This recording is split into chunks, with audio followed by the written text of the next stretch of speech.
সিলেট শহরের ব্যস্ততা পার করিয়া আইজ ঘুরি আইলাম কাজী এসপারাগেস ফুড আইল্যান্ডও খাবার আড্ডা আর 686 পয়েন্টর এক মজার চ্যালেঞ্জ। আসসালামু আলাইকুম বাইনের বইনাই নকল কিতা খবর আপনার আর বালা আসুননি যে গরম পড়ছে মনো হয় না বালা আসুন করিয়া। তো বন্ধু তাহেরর লগে বড় বাজার বাসাত রইলাম, গফটফ করিয়া রাত সুন্দর মতো ঘাটি গেছে। তারপর দুপুর টাইমও বাড়ই গেলাম। তো বাড়ইবার সময় ব্যস্ত শহরের বিভিন্ন চিত্র সামনে পড়ল। আর যে গরম পড়ছে অবস্থা খারাপ, ই গরমের টিকা বেশ কষ্টকর। জানো কিতা এমনও করের আখতা দেখলাম অন্য জুস কর্নার ও ফুডর দোকান এখান আছে। হামাই গেলাম, হামাইয়া দিলাইলাম order mix milk shake juice. বেশ ভালো লাগছে, জান একবারে শান্তি। তো তারপর রিক্সায় উঠি গেলাম, উঠিয়া গয় গল্প করিয়া আর ব্যস্ত শহরের হরেক রকম মানুষের চলাচল দেখতে দেখতে আইলাম জিন্দা বাজার। তো জিন্দা বাজার আইয়া আটা শুরু করলাম, লক্ষ্য পূর্ব জিন্দা বাজারও কাজী এসপারাগেস ফুড আইল্যান্ডও যাওয়া।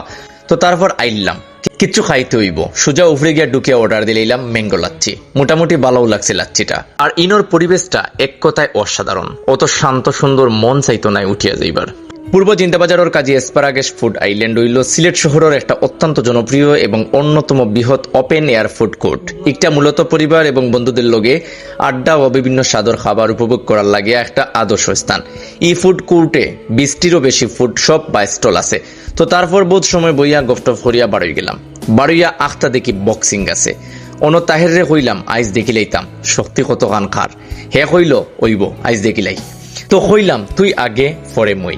ইনো ফরছি আরো মুসিবত। তাহেরে পয়লা মারছে, ইনো দায়িত্বরত মুরব্বী ইন কিতা করছেন আল্লাহ মালুম, পয়েন্ট উঠছে না। পরে আবার কিতা কিতা করিয়া ঠিক করছেন। তারপর তাহেরে এক কিল মারছে, মারতেও পয়েন্ট উঠছে 465। এখন তার শক্তি কিতা 465 হইবনি, দেখলেই মনে হয় কত গাট্টা বেটা।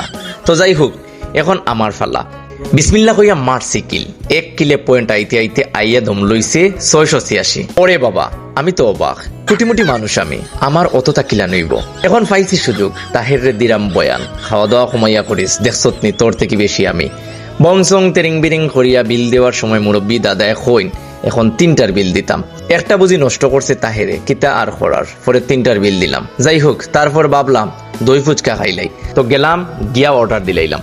ওরে বাবা, ওইতে যা সময় গেল, এর মাঝে ভাবলাম পরিবেশটা একটু দেখিলাই। বাব্বা অসাধারণ। বহুত সময় পর আইলো আমরা আর দই ফুচকা।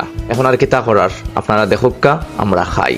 খাওয়া শেষ, বাট হইতে ওর 195 দেওয়াও যায়। খাওয়া দাওয়া গয় গল্প সব শেষ, এখন যাইবার ফালা। সব মিলিয়ে বেশ সুন্দর একটা সময় গেল। স্পেশালি ধন্যবাদ জানাইতে হয় বন্ধু তাহেররে। ও পর্যন্ত আসিল আইস্কুল লাগিয়া। আল্লাহ হাফেজ, ভালো থাকবা, সুস্থ থাকবা। আসসালামু আলাইকুম।